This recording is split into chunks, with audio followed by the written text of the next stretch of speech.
What's up, everyone? It's J Ray, the co-host of Q Points, and one really important way that you can support our show is by subscribing to it wherever you listen to podcasts. Q Points is pretty much everywhere.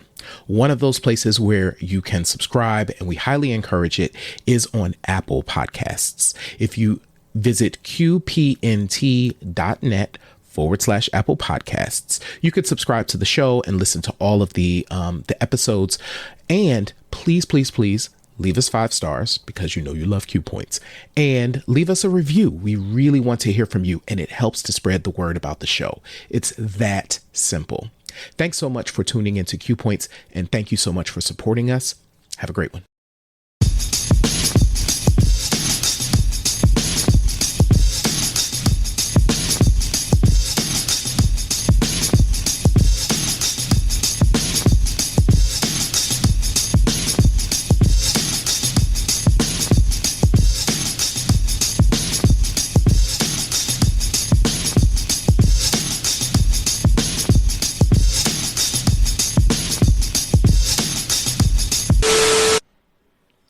Hello and welcome back, everybody. I am DJ Sir Daniel.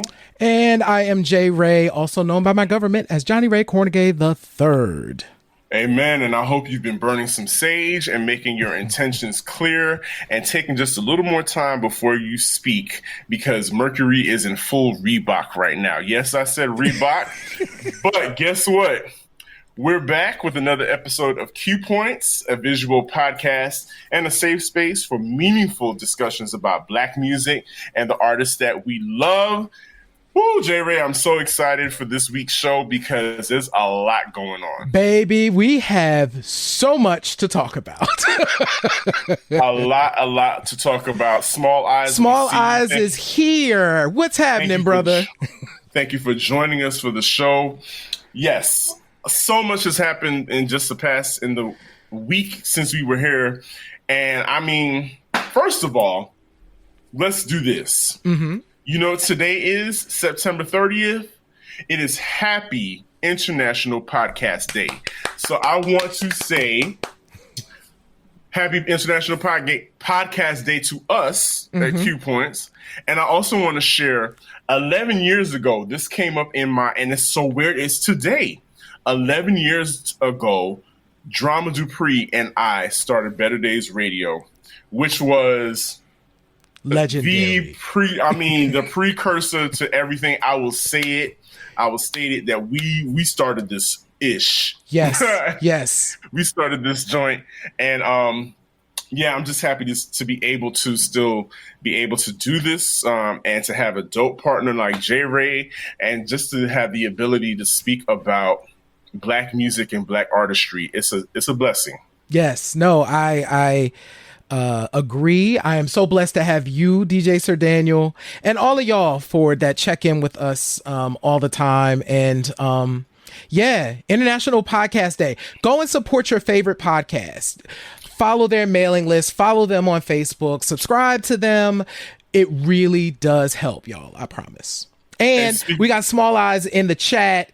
Go ahead and follow Digital Good Times. Make sure that you follow them. I've been following them for years now, and it keeps getting better and better. And follow the Digi Tribe on Facebook too. So make sure you do that. Shout out to Digital Good Times. Absolutely, and welcome. And listen, while you're subscribing, go on over to YouTube if you're not already there, and subscribe to the Q Points channel on YouTube, because you can watch us there as well. There's so many ways to catch us. iTunes, and thank you so much for the lovely comments and the ratings on iTunes. Please keep it up. We appreciate you so much. And J Ray, our team is expanding. Like we're big time now. We got people. We got people. We got people assisting us and whatnot. Shout out to Marcus, who has joined the team. We appreciate you so much. Things are starting to look even better already. So I absolutely love it. Yes, the production is dope. Everything is dope on this end. Shout out to J Ray, because that is the man right there. I do my best. You do more than that, and we appreciate you. So on to the business at hand. It's been quite a week. Only 2 weeks ago, we were singing the praises of this singer-songwriter. We were singing the praises because her name came up due to a video that went viral of her discussing her actual participation in the creation of one of the biggest, largest records in the world. We're talking about, of course, Andrea Martin. Yes. Singer-songwriter, only 49 years old, yes, has passed away. Yes. And now the world is waking up to how much of a dynamic artist that she was. Her credits include monster hits for En Vogue, Monica, Toni Braxton, SWV, Melanie Fiona, Robin S., and Angie Stone, just to name a few. Yes, yes. Andrea Martin was such a powerhouse, and it was important for us over at Q Point. So me and Sir Daniel were talking. Well, I'm gonna tell you how this all came together because we're about to show you something really special. Really dope. Andrea, of course, passed away, and I guess it was 2 days ago. I was scrolling through my IG, and I saw a post from a person who I have known for 15 years. Wow. Adrienne Austin. Now, what's dope about, so Adrienne posted because Andrea had passed away, and if you know Adrienne, you know that there's an Andrea Martin connection in that he co-wrote I Wasn't Kidding, which was done by Angie Stone, and Adrienne co-wrote that song with Andrea. And so we reached out to him. And I was like, yo, you know, we're going to remember Andrea Martin again. We talked about her. Would you sit down with us and tell us how I Wasn't Kidding was made? And he said, absolutely. So if you pop over, we're going to play a snippet right now. Actually, this snippet isn't even in what y'all are going to see on the website. Like, this is like additional stuff, right? We got so much stuff, but I want to put it in the chat. Go over and check it out after the show. But we're going to play a little bit of what Adrienne had to say about him writing that song with Andrea Martin. So check it out. And so she starts walking into the booth, and then she turns around and she goes, now, while I'm here in the booth recording this, you need to finish writing the song. And I was just like, and Andrea's she's quick. She is quick. Okay. She knows what she wants. She can hear it. She will never have a bad vocal day. Let's just say that. So I was just like, well, knowing I already knew the answer, I was like, okay, well, how long would it take you to record the hook? And she said, oh, well, 20, 30 minutes maybe. And I knew 30 minutes was a stretch. If it took her 30 minutes to record all the layers, whatever, that means she was stalling and giving me extra time. And so I said, well, what if I can't finish it in time? She goes, then you should go home now because this is what I am working on. And I want to have this song done by tonight. And if you can't write the rest of the song while I am layering all these vocals, then you can go home. And she wasn't mean about it. It was just very matter of fact. Like, I got things to do. I got to make this money. Like my hustle is forever. You know what I mean? My hustle is forever. Listen, you want fame? Well, fame costs. Baby, she was a taskmaster, and I get it. You don't become a great like Andrea Martin and not have a serious work ethic behind, your hustle. Man, oh man. That was priceless. Thank you, J. Ray, for talking to Adrienne. That was so dope. And wow. So in order for people to see the rest of that interview, they got to go on over to Q Points and subscribe and become a Q Points insider. Boom. And we made it real easy for them. If you go to the link in the chat, it's going to take you right to the article, and it will say, this is only available for members. Become a member. And guess what? Right now, on this date in 2021, you can become a member for free. It's free. It's free. Now wait a minute. Now see, I didn't know that, y'all.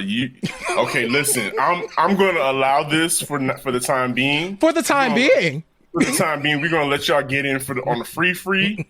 But you saw what kind of content we're talking to about Adrienne Austin, who co-wrote "I Wasn't Kidding" with Andrea Martin, which was sung by Angie Stone, which has one of my favorite Womack and Womack samples. That song hit so hard. I had to download when you and I were talking about doing this interview with him. I had to go and re-download that song because that song is slaps so hard. He talks about. I put in that section where he talks about how Andrea wants you to hear the song. Okay, don't say no more. That's in Don't the say interview. no more. Y'all just gotta subscribe and become a Q Points insider so you can see the rest of that interview, an exclusive interview with Adrienne Austin, co-writer of the hit Angie Stone song "I Wasn't Kidding," written and produced by Andrea Martin, who is no longer with us, but we still celebrate her. Like, man, that's crazy. Yeah. That's crazy. This is why we have this show. This is why you and I said we need to do shows like this. Yep. To sing for the unsung. Because, like, who knows what would happen. Absolutely. If, not saying it was us, but, I'm glad we did it. Yeah. I'm glad we did it. Wow. And while people like Andrea Martin paved the way for, as you see, she wrote for powerhouse women, SWV, Melanie Fiona, Angie Stone. And I guess those kind of songs embolden women in the industry to take control of their destiny. One person who's taken control of her destiny is Ashanti. Yes, she is. Come on, Ashanti. And Ashanti, to her credit, has purchased her masters, the masters of her debut album. Smart. What's it called? Unfoolish? I think it was full. It might have been a self-titled. I can't remember. I have to look it up. I'm gonna look up the title. Whatever it is, she got her masters from Murder Inc. And I know a lot of people here talk about masters a lot of the time. Back in the day, and this possibly could have still been done when you recorded on reel-to-reel tape. It was a real tape, y'all. Real tape. It was her debut record was self-titled, by the way. Self-titled, okay. And so the label pretty much owned it. They owned you, the voice, all of that, all of that stuff, and it was up to them to release it. They could do whatever they want with it because of the contract that you signed. Yes, and so Ashanti has basically taken her power back. Which is a really good investment. I know a lot of young people. Well, first of all, I don't even know if they make tapes. Is there such a thing as masters anymore? There is a such thing as They're digital now. Okay. So you do have because the original digital file is owned by an entity. So yes, there are still masters. They're not necessarily tapes now. Gotcha. Okay. So a lot of young people are doing that, investing in themselves, which is a really great idea, and she's done that. However, what she's doing is that she's threatening. I mean, she is saying that she is going to re-record the full album and re-release it. I'm assuming. And I thought you only did that. That was a tactic that people did when they couldn't get a hold of their masters, is that they re-recorded everything. So my theory on this is that, one, a re-record, now that she owns the masters, she has full control over the release itself. So if she re-records, it gives her the opportunity to reap the financial benefits of that re-recorded project. And the second thing is a re-record. My other theory, so the one theory is she gets to reap the financial rewards. My other theory is that because there are samples that were used on this record, she might be able to circumvent that whole process by re-recording the album and reaping even more benefit by not having the split be so much because of the samples. You have the split with whatever was sampled. So there could be a couple of reasons. Yeah. You know what? That's pretty logical, and that sounds pretty solid as a theory, and I'm inclined to take your word for it. I will, however, say in a moment of full transparency, I'm dubious about the whole thing. That's fair. Ashanti is fine. She's fine. Yeah. Great. Just, she's done what she's done in the industry. I get it. I think where my kind of laissez-faire about the whole thing is that when I was working in retail, music retail, I was also working in radio at the same time. So I literally saw. Let me back up. Ashanti's debut album came out the same day as Tweet's debut album. I did not know that. So me being a Tweet fan, I was kind of like, this project is way better than this. Right. But mind you, I was in the target demographic for right, for the Ashanti's project. Clearly. So working in retail, I just couldn't understand what is the appeal here.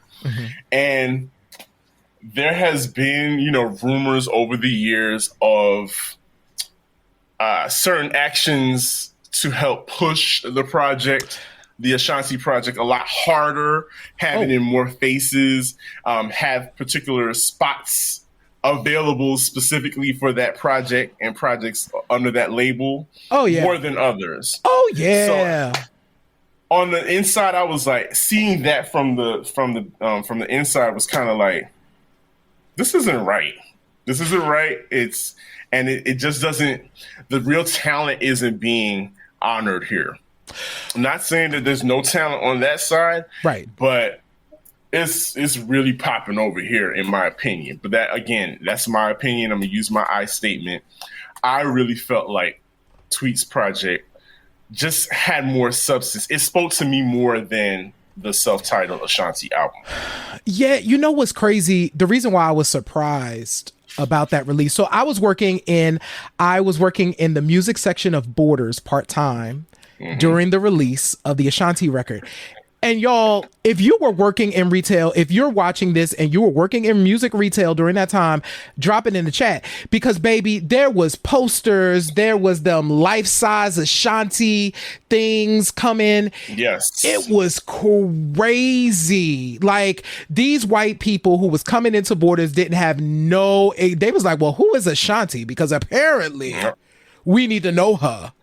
And I didn't realize, or I didn't remember, that Tweet came out the same day, because of course I got the Tweet project and that joint was popping. And I never owned the Ashanti record. I never owned the Ashanti record. I only you didn't have to. It was played everywhere. It was played everywhere, so I know all the songs. It's fine. So that's interesting. I didn't know that little tidbit, and thanks for reminding me. But Tweet has got her new single is, oh my God, fire. Tweet's new single. I'm gonna find it and put the link in the chat. I didn't pull that just as an aside, Tweet's new single is hot. Charlene Keys is always going to give you a good vocal, a lovely layering arrangement of her vocals, and you know what? I appreciate the fact that she said, you know what? I'm not chasing after radio. I'm just chasing after my passion. I'm loving the songs that I'm writing and the songs that I'm singing, and I have control over these projects now. Yes. And it shows. So I'm very happy for it. I'm very happy for both women. Yes. They're in control of they have agency over their talent, their art. And that's what really counts. Yes. It's up to us, the rest of us, to make the choice of what we want to hear and partake in. So, be unfoolish, get Ashanti's re-release when it comes out, and do your thing. So yes, I have to say this was a weird week because there were certain people that were reported to be missing. And then somebody put a video in my inbox and said, "Hey, don't you know this person?" And it kind of startled me, and they were like, "Is that J Ray? Is this J Ray?" And I have to admit, I had to look at the video at least 2 to 3 times to say, is that because I've seen you get into the spirit when you were dancing and literally have these kinds of faces and reactions. So I was like, well, is that J. Ray then? And I said, well, this video was viral. I did not go viral this week, y'all. So that's not you. That is not me. That is a brother. I'm gonna put their link in the chat. Okay. But this is really funny. I wish this was me. Baby, I would give it to you if it was. But no, it is not me. I dropped the link in the chat. Fachaze.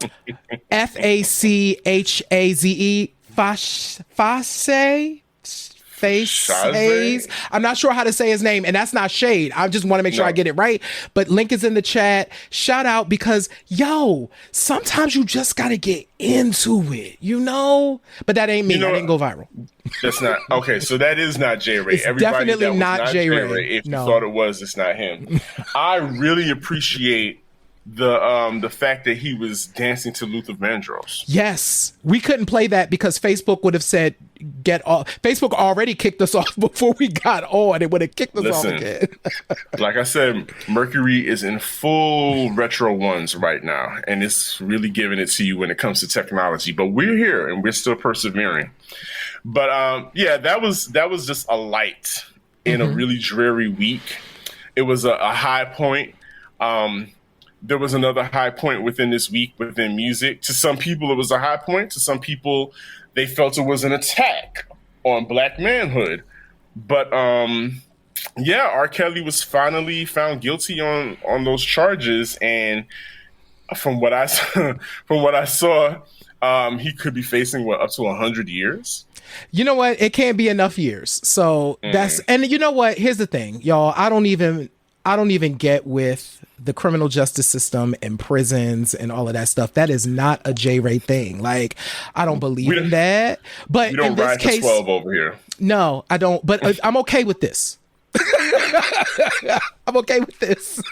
Let me ask you this: were you surprised at how many apologists there were for R. Kelly? Not even apologists, but more. What about isms? What about? Unfortunately, I saw Chuck D had something to say. What? I missed that, and I'm glad I missed that.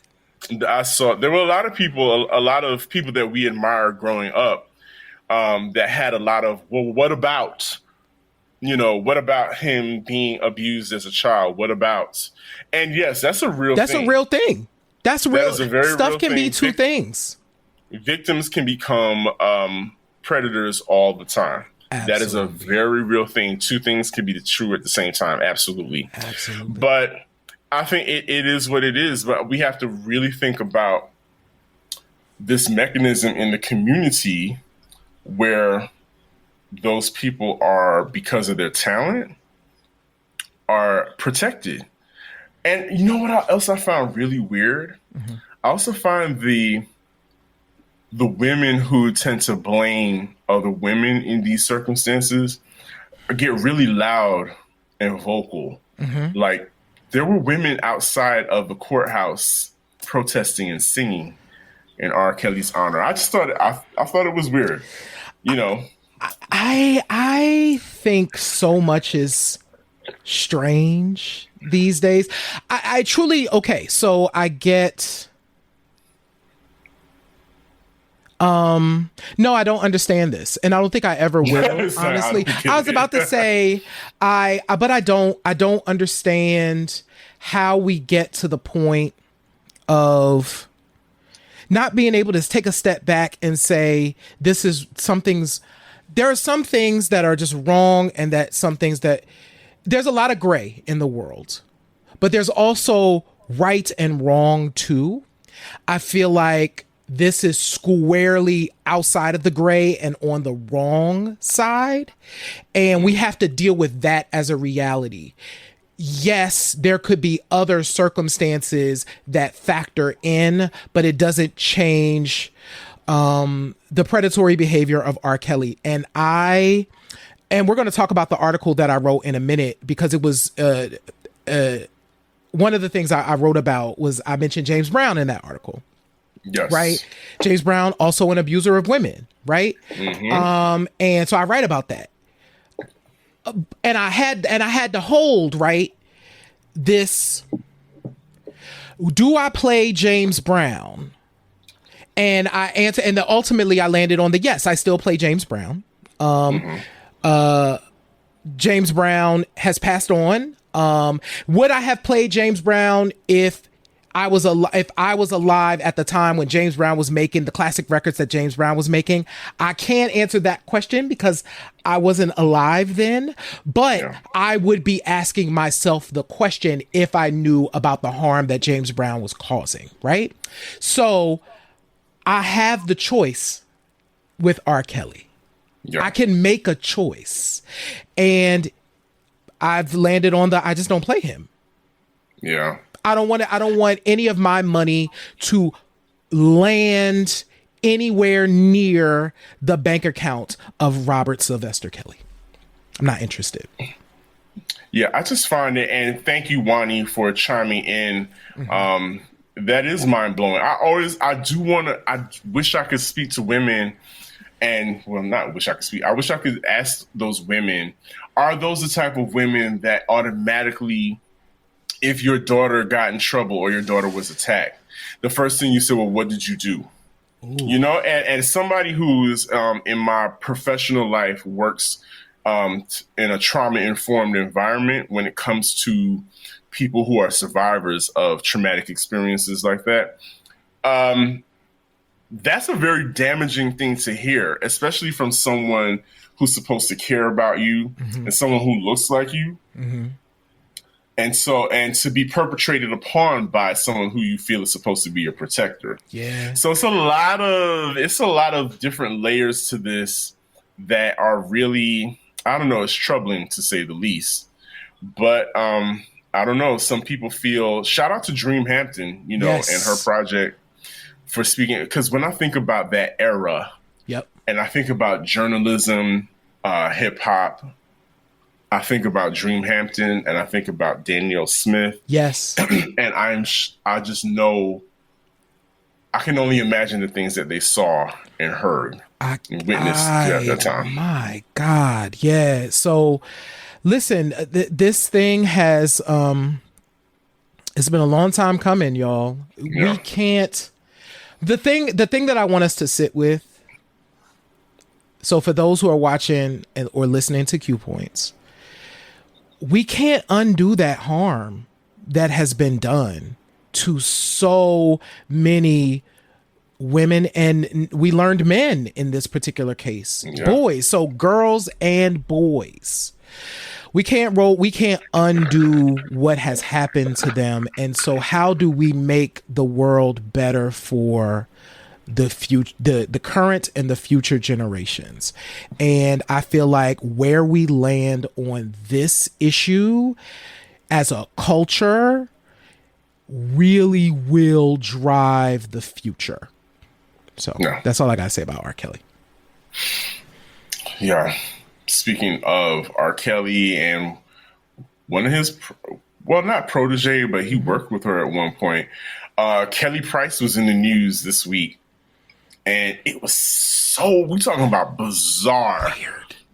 A bizarre set of circumstances. And we're not even going to dive too much into what happened because the story changed like every day that it went on. But finally, Kelly appeared and she made a statement. And I thought what was very, just I'm paraphrasing, what she basically said was, I'm getting over COVID. I am being bombarded by people who found out where my home is. I needed to rest without interruptions. My family members that I'm in communication with regularly know that. Exactly. The people that come to my home to take care of me under HIPAA cannot report that they saw me. So I'm here to tell you that no, I have not been missing. I was just taking care of myself. Yes. And and so it was like, oh, okay, I get it. Yes. And what happened is that she, and I guess this stemmed from her sister making these reports. You know, she and her sister have been estranged. Yes. Ever since they went through a lot of death in the family. Yes. Their mother, their grandmother passed away. And then several family members had COVID, and then she got COVID. So I can only imagine that this was a lot for Kelly to be going through.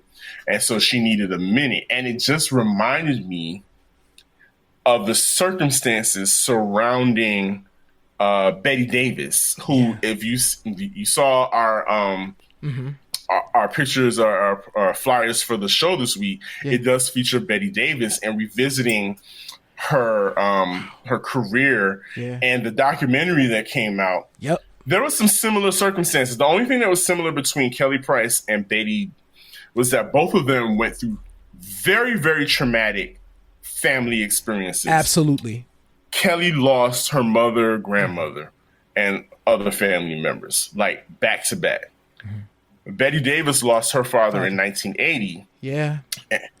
Which was very traumatic for her. Yes. So when that happened, that's when she pulled away from everything and everybody and left the spotlight. Yep. And so, as usual, I guess even the media back then took it as she's gone, she's disappeared, whatever happened to her, and ran with that narrative. Yep. Listen, so I have so many. Yeah, the Kelly Price story was strange.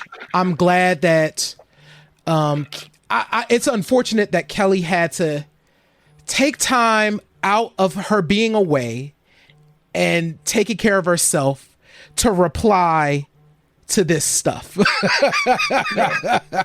That was just like, child, what? Like, no. I can only imagine how embarrassed she was, because I think I would be embarrassed. Like, y'all, I'm fine. I'm fine. I'm not missing. World, police reports, prayer vigils, and police reports, and her name was being thrown in regards to the young lady that was murdered by her boyfriend. Yeah. And how the comparison between how when white women are missing and when Black women are missing, how the media treats it, and I can only imagine how embarrassed she was. Yes, absolutely. Betty Davis. So I did put the link to the Betty Davis documentary in the chat. Please go and watch the documentary. They Say I'm Different. Oh my gosh. One, I am fascinated by Betty's musical output. And just kind of the larger than life influence. And I know this came up in the documentary where the names that she's dropping are like, whoa, these are like big names. Like, I met Jimi Hendrix in the park, and he, I went to a show and that's how I met Miles. And, and she ended up marrying Miles Davis, and that's how she got the name Betty Davis. Her maiden name is Betty Mabry. And if you look at Miles, like twice her age. Exactly, it was twice her age.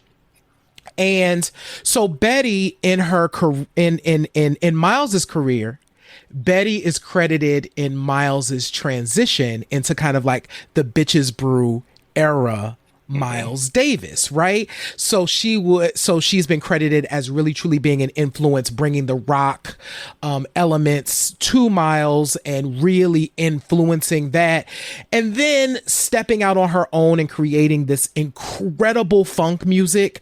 Like, the funkiest, it's like, what, baby, listen, it's just, you can't describe it, where funk is not describable. If you could describe funk, it ain't funk. This is funk, and you can't describe it. Funk is a face. It's like, a face. That's funk. When something's funky, it's like, yeah, and it's on the funk. One, and you like, I don't even know. Betty brought all of that, and she was a woman being very implicit about her sexuality. Yes. The things that she wanted. Very, she wasn't pulling any punches, and especially in the mid 70s, that was unheard of. Yeah, and we're really talking, 72, 73, 74. Like, so the first track I got put onto, and I was like, so if folks are watching this and have heard it, if I'm in luck, I just might get picked up. Yeah. And I heard that when I was in college, and I was like, where has this been all my life? Like, like, what's she talking about? I knew exactly, but it was like that energy I felt like what I needed in my life. Like, yes. Yeah. I really appreciate Get In There just simply because it slaps and she's talking to the band. And I mean, you have to, if you have not treated yourself to some Betty Davis, just check it out. There would be no Erykah Badu. Yep. Shaka Khan. No Joy. All of those women embody what Betty Davis was giving.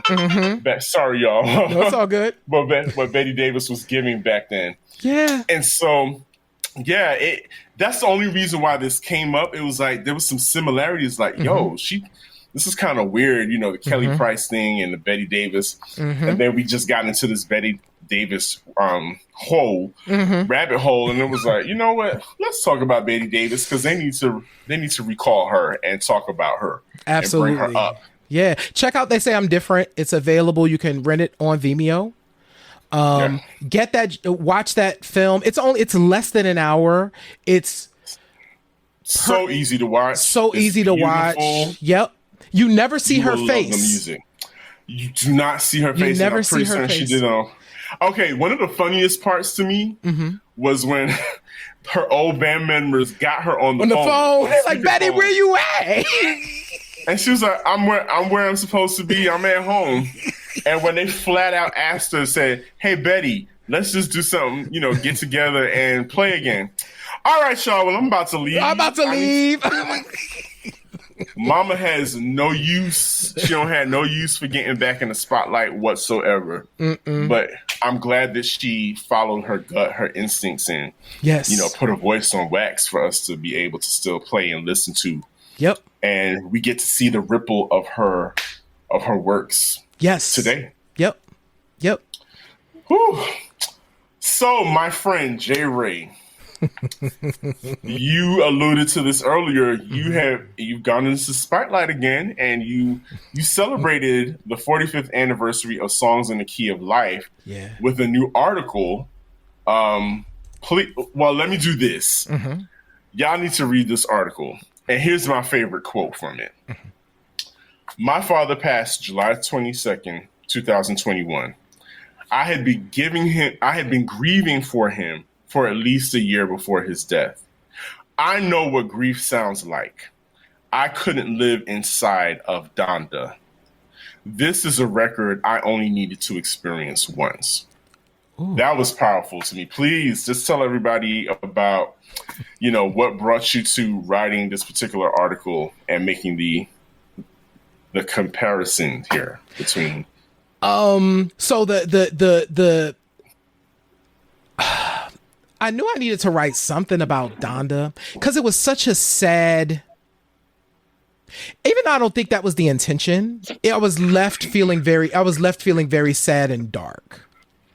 And so right after, I played Donda the day it was released. And so the next piece of music that I played the next day was Songs in the Key of Life. Like, it was like I went directly from one to the next, right? And because I have a bunch of weird music facts in my head, I was like, wait a minute, Songs in the Key of Life celebrates 45 years this year, right? It came out in 76. And it just so happens to have come out, it came out the day of the article was released. So it was really more of an acknowledgement that a piece of music from 45 years ago could bring me out of a dark place still. Yeah.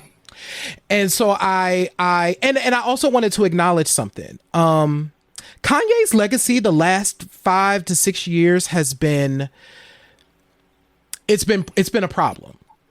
It's been a problem. I'm not even going to front. And there might be some Kanye folks that are listening and that are watching. Kanye's legacy the last 5 or 6 years has been a problem. Okay? And I put in the quote, the slavery, the 400 years and the slavery quote is in the article. You could go ahead and read it. Because and my fear is, well, I saw it happening with the Donda stadium releases. And I'm not saying that Kanye can't have a career. I'm not saying that. I still played the Kanye record. I don't play R. Kelly. I did play the Kanye. Like, I do think his legacy is a problem, but I did play the album. You know what I'm saying? But let's not forget, lest we forget, that this was also the man that said slavery was a choice. Yeah. You know what I'm saying? Let's not forget that this is the man that said in 2016, I didn't vote at all. You know what I'm saying? And it goes on and on and on. So I felt like I needed to write something that said all of that, and recognizing that we have agency and choice as listeners to decide what type of energy and music we want to live with. And I chose to live with Songs in the Key of Life and not live with Donda. And that was my choice. There are some folks that are out there that's listening that's probably like, I rock with Donda. Great. That's awesome. That is not the type of album that I choose to live inside of. Yeah. So that's why I wrote it. It was very apparent while I was reading it. It just, like, it came to me. It was like Songs in the Key of Life was a vessel for the spirit of light. Yeah. Where Donda is a vessel for the ego. Ooh. So, you know what I'm saying? So it's just, and yes, Kanye's, his whole persona, his whole career has been compromised. Like, it has been compromised over the past few years, like you said. I just really feel like music in general is not respected for the energy that it holds. And Donda is a clear example of that. You are absolutely right. Case in point, as I said, in my professional life, I work with youth that experience homelessness. And the facility that I work in, we play music. We play music we play the YouTube music all day long, right? And on that day, I specifically made an intentional choice to play the whole Songs in the Key of Life album. And when I tell you that was it was like an angel stood at the door and kept all the negativity out. And I know it sounds really, flighty and real iridescent of me and, talking in these highbrow terms, but whatever. I just feel like the vibrations that certain music gives off will elicit behaviors, will elicit emotions out of people, good or bad. Yes. And Songs in the Key of Life, it brought out the best in everybody that day that was in that space and listened to the music. And you can see when people listen to music that holds a different kind of energy. Yes. That may not have the best of intentions behind it.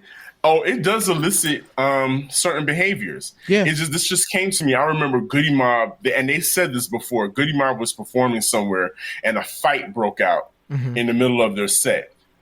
Immediately, they cut the music. And if you notice when you go to concerts, if a fight starts, they immediately cut the music. And they'll turn on the lights. Yep. They took it even a step further, and CeeLo began singing a gospel song. Yes. And immediately calmed that whole audience down and restored everything to order. we have to start respecting music and the vibration that it holds. It's not a joke. And I really think that the type of music that is being released, and I know I'm on a little soapbox here, but a lot of the music that's being released is evoking unmanageable emotions. Like, I think there's a lot of people who have not worked on themselves and have not tapped into themselves that are releasing music.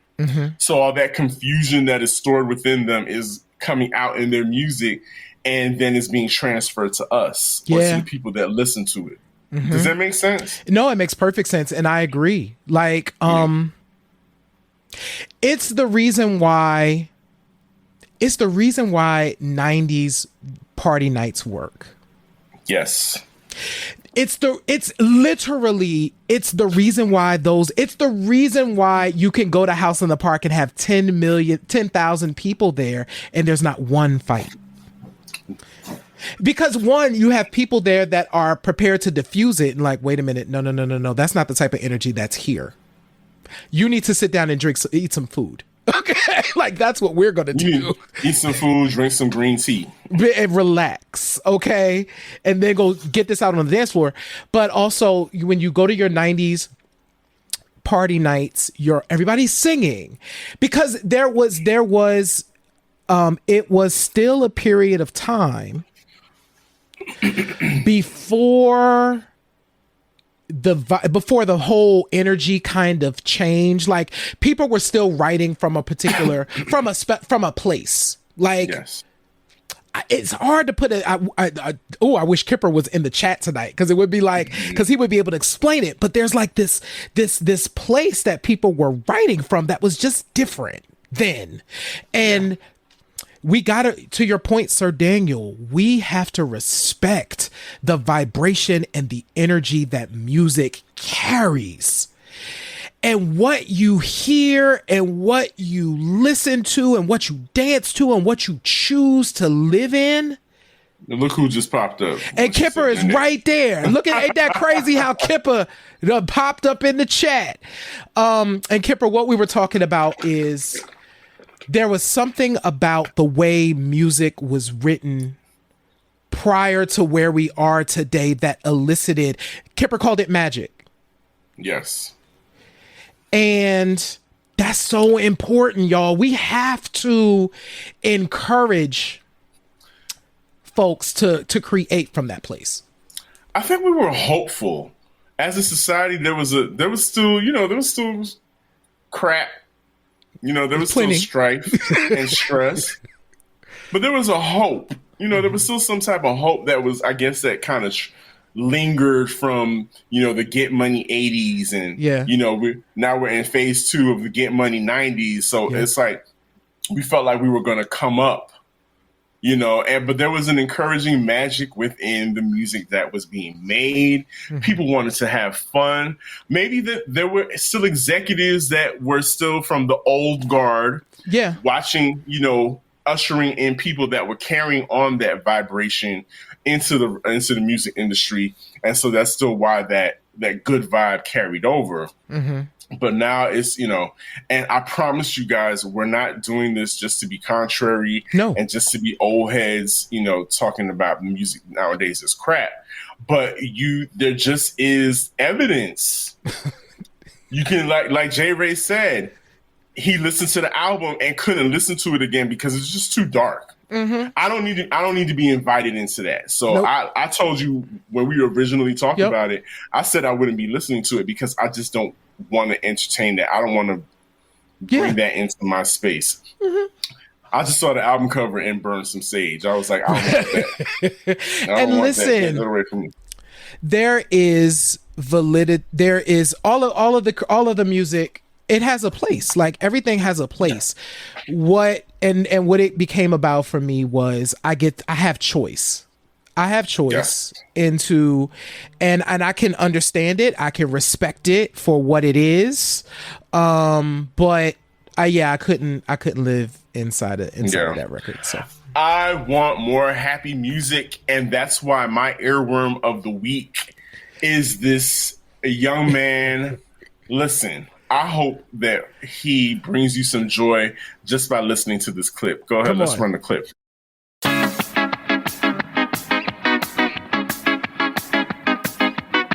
Need a boy who can cuddle with me all night. Keep me warm, love me long, be my sunlight. Tell me lies, we can argue, we can fight. Yeah, we did it before, but we'll do it tonight. The Afro rude boy with the gold teeth. He dark skin, looking at me like he know me. I wonder if he got the G or the B. Let me find out and see. Come on over to me. These days are way too lonely. I'm missing out, I know. These days are way too long. I'm known for giving love away, but I want someone that loves me. I need someone that needs me. 'Cause it don't feel right when it's later. Yes! Listen, you can't be sad after listening to that. Exactly, Kipper. That Fishbone. is a ska version of Lil Nas X's That's What I Want. And the first thing I said when I saw this, I was like, yes, make ska black again. Ska is black music. You hear me? And ska is happy. It is joyful. Y'all think that ska music is No Doubt, and no shade, no shots to No Doubt. Right.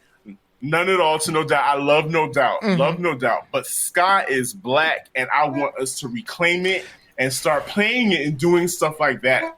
What's his name again? Oh, shoot. Ska. I'm going to find his name on YouTube, but it's Ska.